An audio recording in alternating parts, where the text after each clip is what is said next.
Doctor எப்பங்க வருவாரு? இப்ப வந்துருவாரு. ஒண்ணும் பயப்படாதீங்க, சீக்கிரமே குணமாயிடும். ரொம்ப நன்றி சிஸ்டர். நான் வரேன்.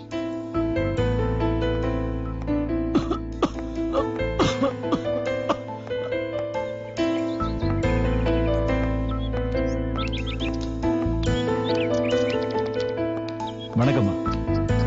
என்னப்பா? நான் வந்திருக்கேன்னு என் வைஃப் கிட்ட சொல்லிடுப்பான்னு உங்க வீட்டுக்காரர் வெளியே காத்திருக்காருமா. சரிப்பா, நான் போய் பார்த்தேன். சரிப்பா.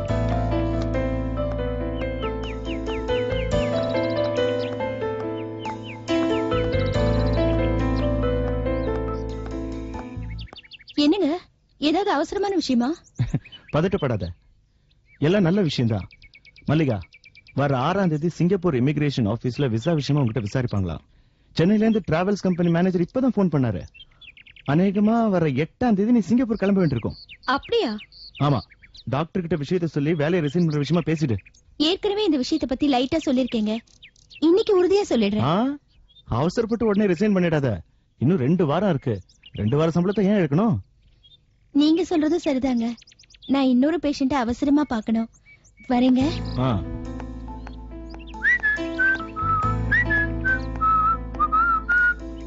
மல்லிகா, என்னங்க? டியூட்டி முடிஞ்சதும் கூட்டிட்டு போக வந்துடுறேன். வேண்டாங்க, வழக்கமா வர மாதிரி நான் நடந்தே வந்துடுறேன். நீங்க போங்க. ஓகே. இப்பதான் வீட்டுல இருந்தா இப்படி திரும்பறதுக்குள்ள ஓடி போயிட்டான். இந்த 2 பிள்ளைங்களும் படுத்துற பாடு என்னால தாங்க முடியல. ஏய் கிழவி, சும்மா தொணன்னு பேசாத. உன் பேச்சுதான் தாங்க முடியல. இப்பவே இந்த பேச்சு பேசுற, வளர வளர இன்னும் என்ன பாடு படுத்த போறியோ? ஐயோ ரஞ்சினி, என்ன என் பேர ஆனந்த பாத்தியா? இல்லையே, பாக்கலையே. ஐயோ, எங்க போய் தொலைஞ்சானோ தெரியலையே.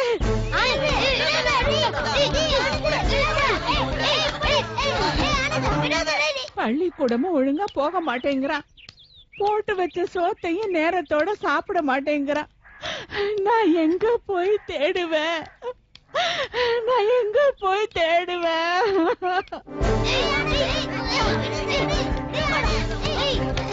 சண்டை போடாதீங்கடா, சண்டை போடாதீங்க, சண்டை போடாதீங்கடா, சண்டை போடாதீங்கடா.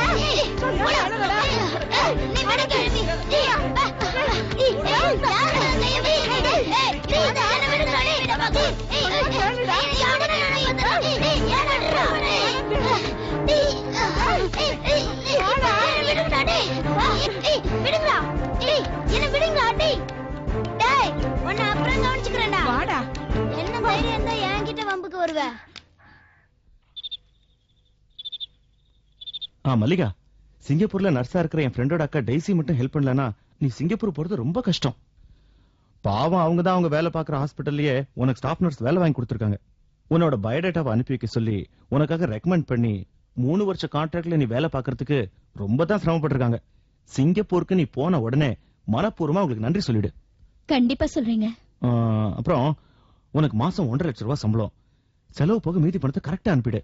3 வருஷ கான்ட்ராக்ட் முடியறதுக்குள்ள கூட 2 வருஷம் தொடர்ந்து அங்கேயே இருக்க வழி இருக்கான்னு பார்த்து 5 வருஷம் அங்கேயே வேலை பார்த்துரு. அப்புறம் நான் உன்னை போக சொல்ல மாட்டேன். என்ன சொல்ற?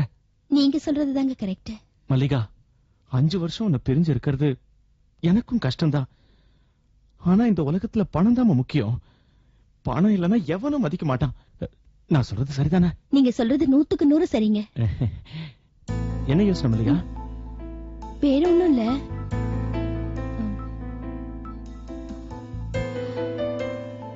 உங்க அம்மாவை நினைச்சு பார்த்தேன்.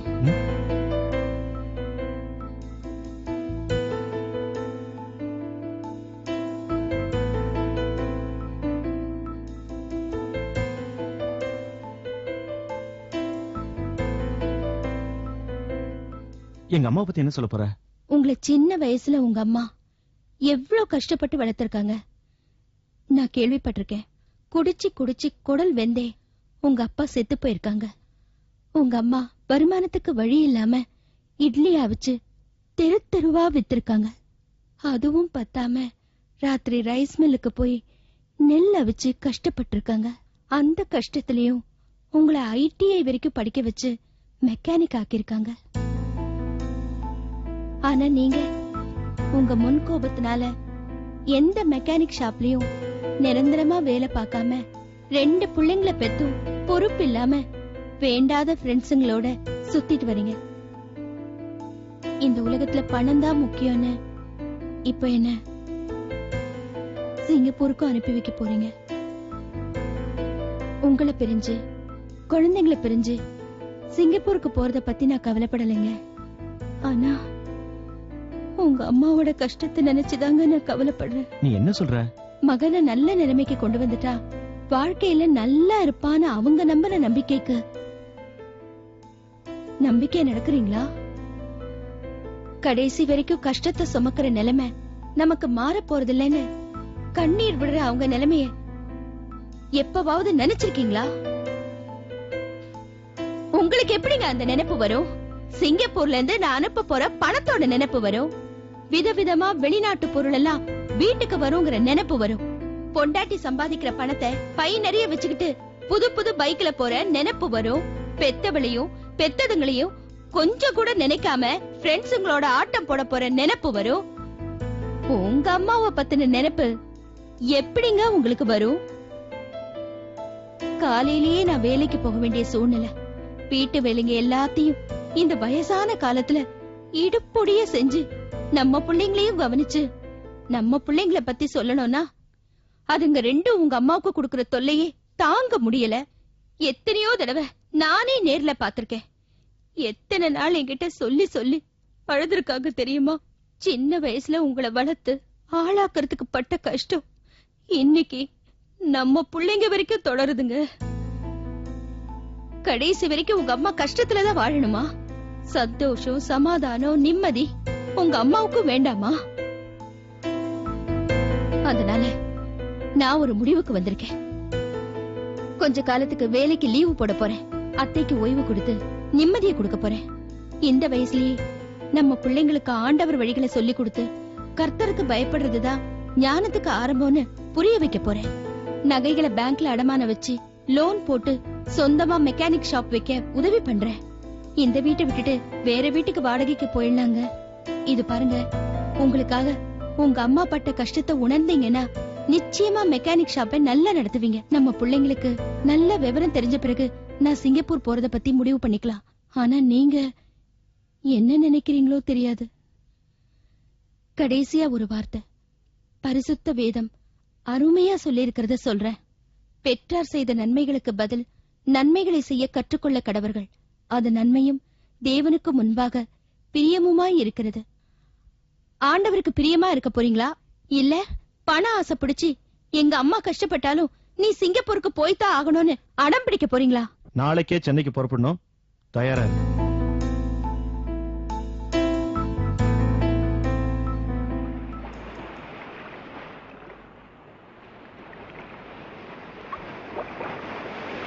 அத்தை, உங்களை நினைச்சாதான் எனக்கு கவலையா இருக்கு. என்னத்த அப்படி பாக்குறீங்க? உன்னை கண் குளிர பாத்துக்கிறேம்மா. நீ திரும்பி வரும்போது நான் உயிரோட இருப்பனும் மாட்டணும். அத்தை, உடம்பும் மனசும் ரொம்ப தளர்ந்துடுச்சுமா. அத்தை, அழாதம்மா. நீ என்னம்மா பண்ணுவ? அம்மா, அப்பா எங்கம்மா போயிருக்காங்க? ரயில்வே ஸ்டேஷனுக்கு போக டாக்ஸி பிடிக்க போயிருக்காங்கப்பா. அப்படியாம்மா?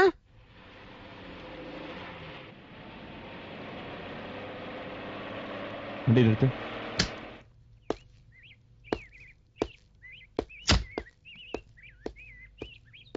மல்லிகா, நம்ம பிள்ளைங்களுக்கு, எனக்கு, அம்மாவுக்கு எல்லாருக்கும் ஒரு வாரத்துக்கு தேவையான துணிமணிகளை இன்னொரு சூட்கேஸ்ல எடுத்துக்கிட்டு நம்ம உடனே கிளம்பணும். என்னங்க சொல்றீங்க? மல்லிகா, கல்யாணமாகி இது வரைக்கும் நான் யாரையும் எங்கேயும் கூட்டிட்டு போனதில்ல. அதனால இப்போ ஒரு வாரம் ஜாலியா ஊட்டி கொடைக்கானல் எல்லாரும் டூர் போறோம். என்னையா சொல்ற? அம்மா, சின்ன வயசுல எனக்காக நீ பட்ட கஷ்டத்தையும் இப்பவும் எங்களுக்காக நீ பண்ற கஷ்டத்தையும் உணராம பொறுப்பு இல்லாம வாழ்ந்துட்டு மல்லிகா அதை உணர வச்சுட்டா. ஆமாம்மா, பெற்றோர் செய்த நன்மைக்கு பதில் நன்மை செய்யணும்னு ஆண்டவர் வார்த்தையை சொல்லி எனக்கு புரிய வச்சுட்டாமா. மல்லிகாவோட சிங்கப்பூர் ப்ரோக்ராம் இப்போதைக்கு கேன்சல் பண்ணிட்டோமா?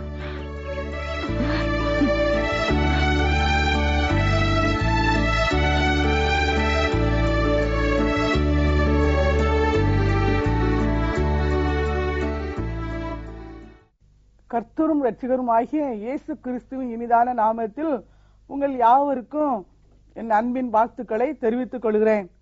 இந்த நாளிலும் இந்நிகழ்ச்சியின் மூலமாக தேவன் உங்கள் ஒவ்வொருவரோட கூட பேசி உங்கள் ஒவ்வொருவரையும் சந்தித்து ஆசீர்வதிப்பாராக. 1 தீமோத்தேயு 5ஆம் அதிகாரம் 4ஆம் வசனத்தின் பின்பகுதி, பெற்றார் செய்த நன்மைகளுக்கு பதில் நன்மைகளை செய்ய கற்றுக்கொள்ள கடவர்கள். அது நன்மையும் தேவனுக்கு முன்பாக பிரியமாயிருக்கிறது. பெற்றோர் செய்த நன்மைக்கு பதில் நன்மை செய்ய கடவர்கள், அதுதான் தேவனுக்கு முன்பாக பிரியமானது என்று சொல்லி வேத வசனம் நமக்கு தெளிவாக கற்றுத் தருகிறது. குடும்பம் என்று சொல்லும் போது கணவர், மனைவி, பிள்ளைகள், குடும்பத்துல பெரியவங்க இருந்தா பெரியவங்க சேர்ந்ததுதான் குடும்பம். முந்தைய காலத்துல எல்லாம் கூட்டு குடும்பமாக குடும்பங்கள் காணப்பட்டது. குடும்பங்கள் மகிழ்ச்சியாக இருந்தது. குடும்பத்தில் இருக்க எல்லாரும் சந்தோஷமாக மகிழ்ச்சியாக காணப்பட்டார்கள். ஆலயத்துக்கு செல்லணும் என்று சொன்னால் குடும்பத்தில் உள்ள எல்லாரும் குடும்பமாக கலந்து செல்வார்கள். அதுதான் குடும்பத்திற்கு ஆசீர்வாதமாக காணப்பட்டது. இப்பொழுது உள்ள காலத்தில் நாம் பார்ப்போமானால் கணவர், மனைவி, பிள்ளைகள் தனியாக இருக்கிறார்கள். சகோதரிமார்கள் இப்பொழுது இருக்கிற காலகட்டத்தில் சகோதரிமார்கள் அதிகமாக விரும்புவது தனி குடித்தனமே. பெரியவர்கள் அவர்களோட சேர்ந்து வாழ்வதை அநேக சகோதரிமார்கள் விரும்புவதில்லை. காரணம், முந்தைய காலங்களிலே கணவர் தான் அதிகமாக படித்து கணவர் தான் சம்பாத்தியம் பண்ணுவார்கள். வெளியே செல்ல வேண்டுமானால் கணவர் தான் செல்வார்கள். இப்பொழுது பார்த்தா எல்லா குடும்பத்திலையும் பெண்கள் நன்றாக படித்து தங்களுடைய கைகளினால சம்பாத்தியம் பண்ண வேண்டும், தன்னிடத்திலையும் பணம் வேண்டும் என்று சொல்லி சகோதரிமார்கள் தன்னுடைய குடும்பத்திலே தீர்மானம் பண்ணுகிறபடியால் கணவனும் மனைவியும் அநேக குடும்பங்களிலே வேலை செய்ய வேண்டிய நிர்பந்தமான நிலை அநேக குடும்பங்களிலே காணப்படுகிறது.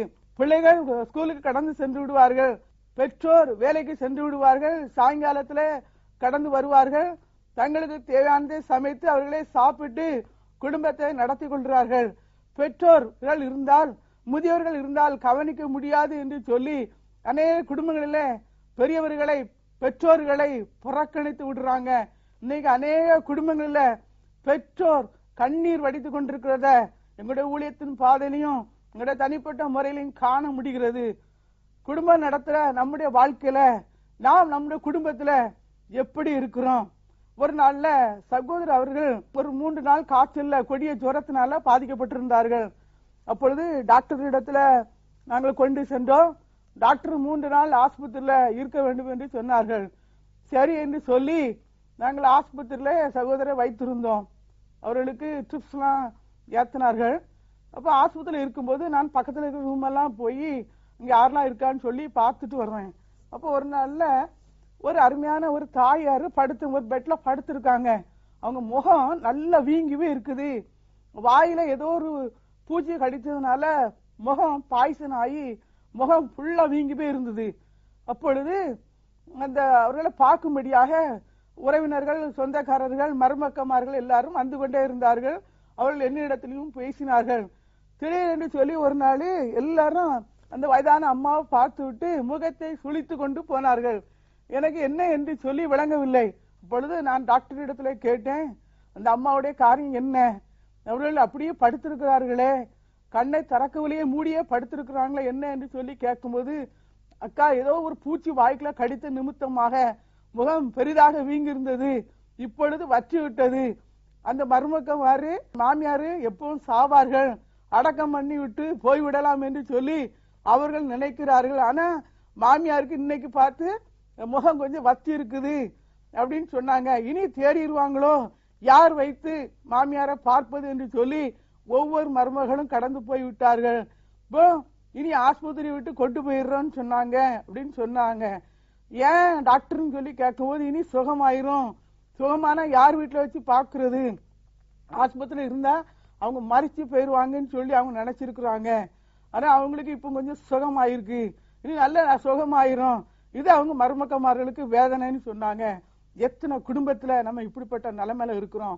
நம்ம மாமியார நேசிக்க முடியுதா? அவங்களுக்கு செய்ய வேண்டிய காரியங்களை நம்ம செய்யறோமா? நம்ம வேதத்தை வாசிக்கிறோம், ஜெபம் பண்றோம். அவங்க வேதத்தை வாசிக்கிறவங்க தான், ஜெபம் பண்றவங்க தான், கூட்டங்களுக்கு கடந்து செல்றவங்க தான். ஆனா அந்த மாமியார வீட்டுல கொண்டு போய் கவனிக்கணுங்கிற எண்ணம் அவங்களுக்குள்ள வரல. இன்னைக்கு அநேக குடும்பங்களுக்குள்ள அப்படிதான் இருக்கிறது. அன்பு தணிந்து போயிட்டு. முந்தைய காலங்கள்ல குடும்பங்களுக்குள்ள அன்பு அதிகமா இருந்து ஐக்கியமா குடும்பம் நடத்தினாங்க. இப்போ அநேக குடும்பங்களுக்குள்ள அன்பு ஐக்கியம் இல்ல. நான் மட்டும் வாழ்ந்தா போதும்னு சொல்லி சகோதரிமார்கள் நினைக்கிறாங்க. சகோதரமார்களும் தங்களுடைய பெற்றோரை கவனிக்கணும்னு சொல்லி சகோதரமார்களும் நினைக்கணும். ஒரு வெளிநாட்டுல ஒரு சகோதரர் வேலை செய்து கொண்டிருந்தாராம். மனைவி பிள்ளைகள் எல்லாரும் வெளிநாட்டுல இருந்திருக்காங்க. இப்போ வீட்டுல வயதான ஒரு தகப்பனாரு, அவருக்கு மனைவி கிடையாது, மனைவி இறந்து போயிட்டாங்க. தனிப்பட்ட ஒரு மனிதர் தான். இப்போ அவங்களுடைய வீட்டுல வைத்து தகப்பனாரா கவனிக்கிறதுக்கு வேலை செய்யற ஆட்களை வைத்திருக்காங்க. இப்போ தகப்பனாருக்கு தன் பிள்ளைகள் பக்கத்துல இருந்து தன்னை கவனிக்கலேன்னு சொல்லி ஒரு ஏக்கம் தகப்பனாருக்குள்ள காணப்பட்டு கொண்டே இருந்துதான். எப்பவும் அழுது கொண்டே இருந்திருக்கிறாரு பிள்ளைகளை நினைத்து. இந்த கையினால எவ்வளவு கஷ்டப்பட்டு சம்பாத்தியம் பண்ணி என் பிள்ளைகளை படிக்க வைத்தேன், நல்ல வேலைக்கு என் பிள்ளைகளை அனுப்புனேன், கை நிறைய சம்பளம், நல்ல ஆசீர்வாதமா இருக்காங்க. ஆனா என்ன கூட வச்சு யாரும் கவனிக்கலையேன்னு சொல்லி எப்பொழுது பார்த்தாலும் தகப்பனார் அழுது கொண்டே இருந்தாராம். அந்த கண்ணீர் நம்முடைய வாழ்க்கையில நமக்கு சாபமாக மாறும். தகப்பனார் கண்ணீர் வடித்து கொண்டே இருந்தாராம். கடைசியில அவரு வியாதிப்பட்டு விட்டாரு. அப்போ வெளிநாட்டுல இருக்கிற மகனுக்கு சொல்லப்பட்டது. உடனே மகன் வந்திருக்கிறாங்க, வந்து தகப்பனாரை கொண்டு போய் ஹாஸ்பிட்டல்ல சேர்த்திருக்காங்க. ஆஸ்பத்திரியில சேர்த்தா தகப்பனார் மரித்து போயிருவாருன்னு சொல்லி சரி அடக்கம் பண்ணி விட்டு நாம் போய் விடலாம் என்று சொல்லி மகன் வந்திருக்கிறார்கள். இங்கே தகப்பனாருக்கு நல்ல சுகமாகி விட்டது. அப்பொழுது பெற்ற மகன் போய் டாக்டர் இடத்துல போய் சொல்லியிருக்காங்க, ஏதாவது ஊசி போட்டு கொல்ல முடியுமா டாக்டர், கொன்னுருங்க, நாங்க இங்கே அடக்கம் பண்ணிட்டு போயிடுறோம், நாங்க வெளிநாட்டுல இருக்கிறோம், நாங்க உடனே வர முடியாது, எங்க அப்பா இருக்கிறது எங்களுக்கு ரொம்ப கஷ்டம், எங்க அப்பாவை கவனிக்க முடியாது, கொன்னுட்டா பரவாயில்ல அப்படின்னு சொல்லி டாக்டர் இடத்துல பேசியிருக்காங்க. டாக்டர் சொல்லியிருக்காங்க, நாங்கள் அப்படிப்பட்ட வேலையை செய்ய மாட்டோம், சுகமான உடனே அனுப்பி வைத்துருவோம், நீங்க வீட்டுக்கு கூட்டி கொண்டு போங்கள் என்று சொல்லி. இப்படி எத்தனை சகோதரர் நம்ம தகப்பனை கவனிக்காம நம்ம வீடுகள்ல நம்ம பணம் சம்பாதித்து புகழுக்காக பேருக்காக நம்ம வாழ்ந்து கொண்டிருக்கிறோம். நம்ம வீட்டுல ஒரு தகப்பன் இருந்து கண்ணீர் வடிப்பார், ஆனால் அது நமக்கு ஆசீர்வாதமா இருக்க சாபமா மாறும். இப்படி ஒருவேளை தகப்பனார் உங்க வீடுகள்ல இருப்பாங்கன்னு சொன்னா தயவு செய்து இங்க கண்ணீர் வடிக்க விடாதீங்க, அவங்கள நேசிங்க, கவனிங்க, சிறு பிள்ளைய போல அரவணைத்து அவங்களுக்கு செய்ய வேண்டிய காரியத்தை செய்யுங்க. ஏன்னு சொன்னா உங்களை சின்ன பிள்ளைல அவங்க வளர்த்து உங்களை பெற்று உங்களை வளர்த்து ஆளாக்கி உங்களை பெரியவங்களாக்கி உங்களுக்கு செய்ய வேண்டிய காரியத்தெல்லாம் செய்து குடும்பமாக்குன அந்த தகப்பனை நீங்க மறந்து போக கூடாது. அந்த தகப்பனை இங்க கனம் பண்ணி காரியங்களை செய்யும் போது அது உங்களுக்கு ஆசீர்வாதமா மாறும். மேல் நாடுகள்ல நம்ம பார்ப்போம்னு சொன்னா குடும்பத்துல பெரியவங்க இருப்பாங்க, ஆனா அவங்க எல்லாம் குடும்பத்துக்கு ஆசீர்வாதமானவர்கள் இனி சொல்லி அங்க வெளிநாட்டுல இருக்கிறவங்க எல்லாம் நினைத்து கொள்றாங்க. பெரியவங்களை அதிகமா நேசிக்கிறாங்க, பெரியவங்களை கனம் பண்ணி செய்ய வேண்டிய காரியத்தெல்லாம் செய்யறாங்க. அதனாலதான் தேவன் அவங்களெல்லாம் ஆசீர்வச்சிருக்காங்க. ஆனா வீடுகள்ல அந்த பெரியவங்க இருக்கும்போது சிக்காயிட்டாங்கன்னா, சுகம் இல்லாமல் ஆயிட்டாங்கன்னா, உடனே ஹோம்னு சொல்லி ஒண்ணு இருக்குது, அது வீடு மாதிரி இருக்கும், அதோட நர்ஸ் மாதிரிலாம் இருப்பாங்க, இவங்களை கொண்டு போய் அங்க விட்டுருவாங்க. அப்ப அந்த நர்ஸ் மாதிரி நல்லா கவனிப்பாங்க, அன்பா கவனிப்பாங்க, அவங்களுக்கு சகல வசதிகளும் அந்த ஹோம்ல இருக்கும். டெய்லி பிள்ளைங்களும் போய் குடும்பமா பார்த்துட்டு வருவாங்க, பெற்றோருக்கு செய்ய வேண்டிய காரியத்தெல்லாம் செய்துட்டு வருவாங்க. அப்ப அவங்க ரொம்ப சந்தோஷமா மகிழ்ச்சியா இருப்பாங்க. ஆனா அவங்க மரிக்கும் போது கர்த்தருக்குள்ள மரிக்கிறாங்க. ஆனா அதுதான் அந்த குடும்பத்துக்கு ஆசீர்வாதமா இருக்குது. பெற்றோர் நமக்கு செய்த நன்மைக்கு பதிலா நம்ம நன்மை செய்யும் போது அதுதான் தேவனுக்கு முன்பாக பிரியமா இருக்குது. நம்ம பெற்றோரை கனம் பண்றோமா, நம்ம பெற்றோரை நேசிக்கிறோமா, பெற்றோர் நமக்கு வைத்திருக்கிற ஆசீர்வாதங்கள் எல்லாம் நம்ம வைத்து சுதந்திரிக்கிறோம். ஆனா அவர்களை கனம் பண்ண வேண்டிய காரியத்துல கனம் பண்ணுறோமா, அவங்களுக்கு செய்ய வேண்டிய காரியத்தை செய்யறோமா, நம்ம எப்படி அவங்கள கவனிக்கிறோம், எப்படி அவங்கள நடத்துறோம், நம்ம எப்படிப்பட்ட நிலைமையில இருக்கிறோம். ஆண்டோட பிள்ளைன்னு சொல்றோமே, கூட்டங்களுக்கு போடுறோம், ஜபங்களுக்கு போடுறோம், வேதத்தை தூக்குறோம், அவங்களுக்கு பண உதவி செய்ய மனம் வருதா? நமக்கு எத்தனை குடும்பத்துல பண உதவி செய்ய மனம் வரல. ஒரு நாள்ல ஒரு சகோதரன் சொன்னாங்க, நான் கல்லூரியில படிக்கும்போது எங்க அம்மா என்ன கவனிக்கவே இல்லை, எங்க அம்மா என்ன கொடுமை தான் படுத்துறாங்க, கஷ்டப்படுத்தினாங்க. நான் தினமும் சாப்பாடு எல்லாம் நான் செய்துதான் நான் கல்லூரிக்கு போவேன், எனக்கு தேவையானதை நான் கொண்டுட்டு போவேன். எனக்கு திருமணம் ஆச்சு, என் தாயை நான் அதிகமா நேசிச்சேன். காரணம் நான் ஆண்டவருக்குள்ள வந்தபடினால, நான் ஆண்டோடைய பிள்ளையா இருந்தபடினால என் தாயை நேசித்தேன். என் தாய்க்கு எங்க அப்பா கிடையாது, தாய் ஒரு விதவை. அந்த தாயை கண்ணீர் வடிக்க விடக்கூடாது, அது நமக்கு ஆசீர்வாதம் இல்லை என்று சொல்லி நான் அறிந்தபடினால தாயாருக்கு அதிகமா உதவி செய்து தாயார் கேட்கறதெல்லாம் வாங்கி கொடுப்பேன். என் மனைவிக்கு இது பிடிக்காது, மனைவி எப்பவும் என்னிடத்தை சண்டை போடுவா. மாசம் மாசம் காசு கொடுப்பேன், ரூபா கொடுப்பேன், என் மனைவி கொடுக்க கூடாதுன்னு சொல்லி சண்டை போடுவா. கடைசியில என் மனைவி ஆண்டவர் மாட்டினாரு. இன்னைக்கு குடும்பமா நாங்க எங்க அம்மாவுக்கு செய்ய வேண்டிய காரியத்தை செய்யறோம், அது எங்களுக்கு ஆசீர்வாதமா இருக்கு. நம்ம தாயை கண்ணீர் வடிக்க வைத்தா அது நமக்கு ஆசீர்வாதம் இல்ல. தாய்க்கு உதவி செய்து நான் தாய்க்கு நன்மை செய்யறதுனால என் குடும்பம் ஆசீர்வதிக்கப்பட்டிருக்கு, என் பிள்ளைகள் ஆசீர்வாதமா இருக்காங்கன்னு சொல்லி அந்த சகோதரன் சொன்னாங்க. நான் என்ன சொல்ல போறோம், நம்முடைய வாழ்க்கையில் நம்ம என்ன செய்ய போறோம்? பெற்றோருக்கு நம்ம செய்ய வேண்டிய காரியத்தை செய்யறோமா, அவங்களுக்கு பண உதவி செய்யறோமா, பொருள் உதவி செய்யறோமா, அவங்களுக்கு தேவையான சாப்பாடு கொடுக்கறோமா, இல்ல நம்ம எப்படி வைத்திருக்கிறோம்? இல்ல நம்ம பெற்றோரை கொண்டு போய் முதல் இல்லத்துல சேர்த்துட்டு அங்க போய் இருக்கட்டு, அங்கேயே செத்து போகட்டும், அங்கே தொலைந்து போகட்டும் என்று சொல்லி நம்ம விட்டுட்டு நம்ம வீடுகள்ல நிர்விசாரமா இருக்கிறோமா? இல்லைன்னு சொன்னா நம்முடைய வாழ்க்கையில நம்ம மனம் திரும்பணும். வேத வசனம் என்ன சொல்கிறதோ அந்த வார்த்தைக்கு நம்ம கீழ்ப்படியும் போதுதான் ஆண்டவர் நம்முடைய வாழ்க்கையை நம்ம ஆசீர்வதிக்க முடியும், நம்முடைய பிள்ளைகளை ஆசீர்வதிக்கப்பட முடியும். எனக்கு தெரிந்த ஒரு குடும்பத்துல 7 பெண் பிள்ளைங்க. அந்த 7 பிள்ளைகளையும் இந்த தாய் கஷ்டப்பட்டு படிக்க வைத்து நல்ல நிலைமைக்கு கொண்டு வந்தாங்க. கடைசியில அந்த தாய்க்கு ஒரு வீடு இருந்துச்சு. அந்த வீட்டை எந்த பெண் பிள்ளை கொடுக்கன்னு சொல்லி பிரச்சனைகள் வரும்போது கடைசி மகளுக்கு அந்த வீட்டை தாய் எழுதி வைத்து விட்டார்கள். அந்த வீட்டை தாய் கடைசி மகளுக்கு எழுதி வச்சாங்க. ஆனா கடைசி மகள் வேற இடத்துல இருந்து கொண்டிருந்தா. அப்ப அந்த வீட்டுல இன்னொரு மகள் வீட்டுல இருந்தாங்க. அந்த வீடு தனக்கு எழுதி கொடுக்கலன்னு சொல்லி அந்த மக இந்த தாயார கொடுமைப்படுத்தி கொண்டே இருந்தாளாம். தாயாருக்கு சாப்பாடு தரையில போடுவாளாம், காலையில இட்லி தரையில போடுவாளாம், மத்தியானம் சாப்பாடு தரையில போடுவாளாம். இந்த தாய் ஒரு நாயை போல நக்கி நக்கி சாப்பிட்டார்களாம். இதை அந்த வீடு எழுதி கொடுத்த சகோதரி, அந்த வீட்டை கொடுத்த அந்த சகோதரி ஒரு நாள் தன் தாய் சாப்பிட நிலைமையை பார்த்து கண்ணீர் வடித்தாளாம். என் தாய்க்கு இப்படிப்பட்ட நிலைமையா, என் தாய்க்கு இந்த கொடூரமான நிலைமையா, என் தாய்க்கு ஒரு நல்ல சாப்பாடு இல்லையா, ஒரு தட்டு இல்லையா, என் தாய் எப்படி கஷ்டப்பட்டு எங்களை வளர்த்தாங்க, இந்த தாய்க்கு அந்த நிலைமை என்று சொல்லி அந்த வீடு கொடுத்த அந்த சகோதரி தன் தாயை பார்த்து கண்ணீர் வடித்தாளாம். அது நம்முடைய பிள்ளைகளுக்கு ஆசீர்வாதமா இருக்குமா, நமக்கு ஆசீர்வாதமா இருக்குமா? நம்ம எப்படிப்பட்ட சூழ்நிலையில நம்ம குடும்பம் நடத்துறோம்? நம்ம என்னதான் நம்முடைய வாழ்க்கையில குடும்பம் நடத்தினாலும் ஆண்டவர் நமக்கு தந்திருக்கிற, நம்ம வீட்டுல தந்திருக்கிற பெரியவங்களை நம்ம நேசிக்க கற்றுக்கொள்ளணும், நேசிக்க பழகி கொள்ளணும். ஆண்டவரிடத்துல அன்பை தாருன்னு சொல்லி நம்ம செபிக்கணும். அவங்க உதவி செய்யறதுக்கு மனம் தரணும், உதவி செய்யறதுக்கு மனம் வேணும், இருதயம் வேணும். ஆண்டவர் எனக்கு நல்ல இருதயத்தை தாரும். என்னுடைய கணவருடைய என் தகப்பனார், என் கணவருடைய தாயார் என்று சொல்லி, அதே நேரத்துல சகோதரமாரும் என் மனைவியுடைய தாயார், என் மனைவியுடைய தகப்பனார் என்று சொல்லி நேசித்து நம்ம அவர்களை கவனிக்கும் போது அவர்கள் நம்முடைய குடும்பத்தில இருந்து ஜெபிக்கிறது, நம்ம குடும்பத்திலிருந்து பிள்ளைகளை கவனிக்கிறது, நம்மளோடு கூட அவர்கள் இருக்கிறது, அன்பு செலுத்துறது நம்முடைய குடும்பத்துக்கு ஆசீர்வாதமா இருக்கும். இதுதான் தேவனுக்கு முன்பாக நம்ம செய்யற நன்மையான காரியம். பெற்றோர் செய்த நன்மைக்கு பதில் நம் பிள்ளைகளாகிய நாம் நன்மைகளை செய்யும் போது தேவனுடைய இருதயம் சந்தோஷப்படும். பரலோகத்துல பெரிய ஆசீர்வாதம் நமக்கு உண்டு என்பதை நம்ம மறந்து போகக்கூடாது. ஒரு நாள் வரும், நம்மளும் பெரியவங்க ஆகும்போது நம்முடைய பிள்ளைகளும் நம்ம அம்மா அப்பா நம்ம என்ன செய்யறோமோ அதை தான் நம்முடைய பிள்ளைகளும் செய்யும். மனுஷன் எதை விதைக்கிறானோ அதை தான் அறுப்பான். பெற்றோர் ஆகிய நாம் நம்முடைய பிள்ளைகளுக்கு நல்ல காரியத்தை கற்றுக் கொடுக்கணும். வீட்டில் இருக்கிற பெரியவங்களை நேசித்து கனம் பண்ணும் போது தேவன் நம்முடைய குடும்பத்தை ஆசீர்வதிப்பாராக.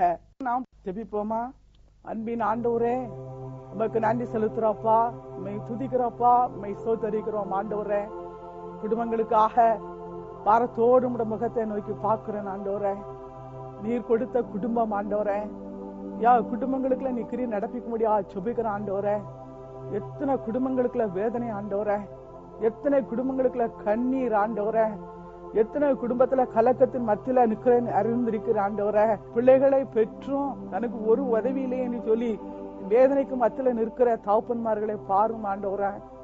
எத்தனை தகப்பன்மார்கள் முதியோர் இல்லத்துல இருந்து கொண்டு ஆண்டவரே வேதனைக்கு மத்தியில ஆண்டவரே அன்புல்லாத நிலைமையில பிள்ளைகளை குறித்து அக்கறையற்ற பிள்ளைகளை குறித்து கவலைக்கு மத்தியில கண்ணீருக்கு மத்தியில இருக்க நீ அறிந்திருக்கிற ஆண்டவரே. இந்த பிள்ளைகளோட கண்ணீரை பாரும் ஆண்டவரே. உடைந்த உள்ளத்தோடு ஆண்டவரே, பிள்ளைகளால அற்பமாய் எண்ணப்பட்டு துரத்தப்படுகிற தாய்மார்களை பாரும் ஆண்டவரே. முதியோர்களுக்கு இரக்கம் பாராட்டுகிற தேவன் ஆண்டவரே. இந்த பிள்ளைகளோட கண்ணீரையும் நீ காண்கிற தேவனா இருக்கிறீர் ஆண்டவரே. ஆண்டவரே, இப்படிப்பட்ட பிள்ளைகளுக்கெல்லாம் நீ இறங்கும் ஐயா. எந்தெந்த குடும்பங்கள்ல பெரியவர்கள் இருக்கிறார்களோ அவர்களை எல்லாம் நீ ஆசீர்வதியும் ஆண்டவரே. கர்த்தாவே, தகப்பன்மார்களே ஆசீர்வதியும், தாய்மார்களே ஆசீர்வதியும். அவருடைய கண்ணீரை துடையும் ஆண்டவரே. அவருடைய வியாகுலங்களை மாற்றும். உம்முடைய சமாதானத்தினால சந்தோஷத்தினால நீ நிரப்பும்படியா ஜெபிக்கிறோம் ஆண்டவரே. நீர் அப்படி செய்யறதுக்காக உமக்கு நன்றி செலுத்துறோம். குடும்பத்தில் இருக்கிற ஆண்டவரே தகப்பன்மார்களே ஆசீர்வதியும், தாயை ஆசீர்வதியும், பிள்ளைகளை ஆசீர்வதியும் ஆண்டவரே. நீர் அப்படி செய்யறதுக்காக உமக்கு ஸ்தோத்திரம்.